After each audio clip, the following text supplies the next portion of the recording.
Allegra Garden Place construction update as of October 2023. Construction of Allegra Garden Place in Pasig Boulevard, Pasig City, has marked another milestone with the first tower, Amina, topping out last October 25, 2023. Construction work now shifts to masonry and finishing of units, in preparation for the start of turnover in July 2024. The second tower, Soraya, meanwhile, is 49.28% complete and remains on track to meet the start of turnover in July 2025.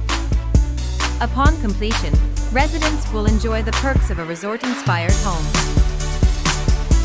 in their spacious units, with built-in, commercial-grade fiber internet, while living minutes from BGC, Ortigas and BGC City.